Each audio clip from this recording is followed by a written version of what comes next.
Hello. This story is from the life of Dr. APJ Abdul Kalam, our ex-president, a great scientist by himself. Before we move on to the story, click on the link below, subscribe to my YouTube channel, stay connected. This story is narrated by Wing Commander Nasir Hanfi.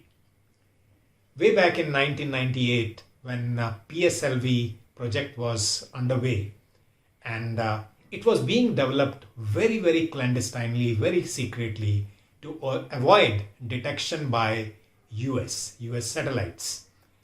So what happened was that Dr. APJ was the project director, and the cryogenic engines, which were quite heavy, they were brought to Chennai port, and from there they had to be airlifted to the launch site. And since they were very heavy, they had to be airlifted by a helicopter, and the team that had to go along with that was very, very carefully selected. The number had to be curtailed. So there were 10 scientists, and there were 2 sweepers. They had to travel along with those cryogenic engines to clean up the oil that was being leaked by those engines. And the only thing that was allowed for the project director was, if you want to change any of the sweepers, you could do that. No other person can be changed. So when the flight had to take off, in fact, there's another part of the story that the flight route was only about 2 hours if it had to be a direct flight.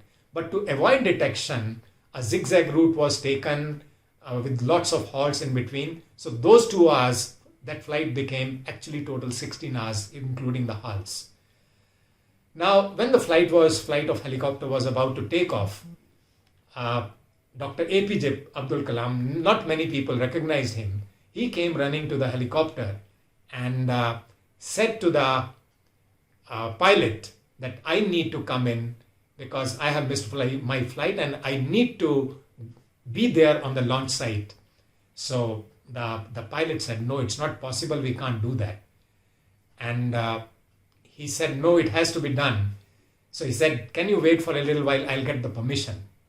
So he went back and he came back running and said, the project director has approved the change in one of the sweepers because that is the right given to the project director. So I'll go as a sweeper. Now he gets in and takes up the job of cleaning because he had taken up the role of sweeper.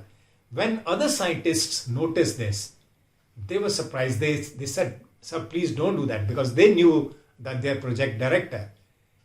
And he said, no, I am traveling as a sweeper, so I need to do this. I will do this. You can't stop me. Then these scientists approached the pilot. They said that he's our project director. Please request him not to do this. So even the pilot made an attempt to request to Dr. APJ Abdul Kalam, please don't do that, sir. But he said, no, I'm traveling as a sweeper, so I need to do my job. So even during the halts, he was still doing his job of cleaning up that leakage of oil. Now, this is what the story is all about. What are the lessons in this story? The most important lesson that I got out of this is, when you take up a role, live up to that. Even if you are a project director, if you have taken the role of a sweeper, will you be able to do that? That humility, that groundedness, that's a great hallmark of leaders. And this is the most important lesson that comes up to me. And you have made an attempt that you will do a certain task, even if it does not match with your profile. But will you still do that? And Dr. APJ Abdul Kalam was able to demonstrate, yes, it's possible. So when he became president, he invited Wing Commander Nasir Hanfi to the Mughal Gardens to come and see how is it going in the Mughal Gardens. But he was not able to come, but they met later and they were able to recall all this experience. So this is the story that I thought I'll share with you from the life of Dr. APJ Abdul Kalam. In fact, his life, if we go about that, is full of stories like these. How do you remain humble, grounded, still do your work very meticulously? So I'll keep on sharing more stories in my upcoming videos.